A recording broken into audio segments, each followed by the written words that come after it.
quite a looker. It looks like it'll get the job done and scare away those sharks underneath you while you're out there. I really like the design, but we're here to discuss its function.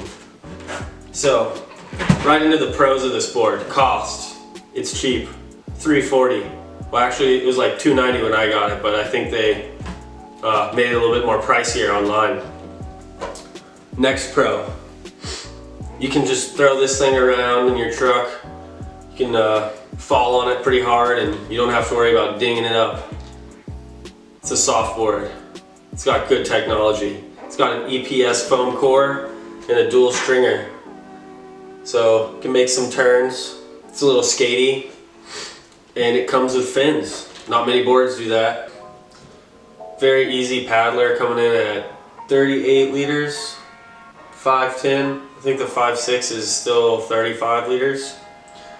So I would probably go with the 5'6" if I had to, but when I went to the shop, this is the one that they had, so I was like, well, we'll give it a shot, you know?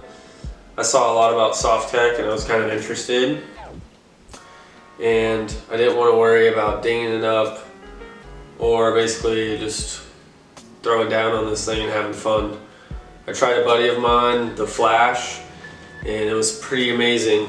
And that's what I originally went to buy, but I ended up with this instead because they didn't have it. So I think Softech as a whole has a great range of different boards that suit different skill levels. And this is probably in the intermediate to beginner. It's probably really good for a kid or for someone just learning who doesn't want to kill themselves paddling. I'll move into the cons. Number one, it's not the most performance heavy board.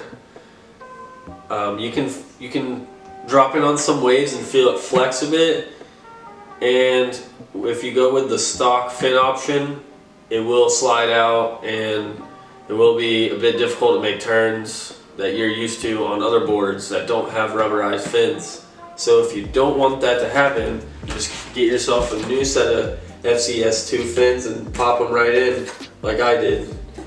It made a huge difference in this board's performance. Makes it a lot funner going down the line when you can actually turn. So if you're not just getting into it and you want to actually make some stuff happen, definitely upgrade the fins. The next con, after riding it for a session or two, you'll start to notice, or I started to notice, that it felt heavier.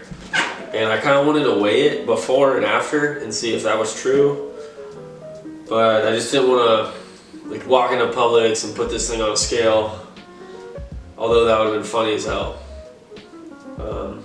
Yeah, so I'm kind of curious if it takes on water. If someone wants to try that out, put that down in the comments below. That'd be pretty cool to know. And the second or the third con is these rails.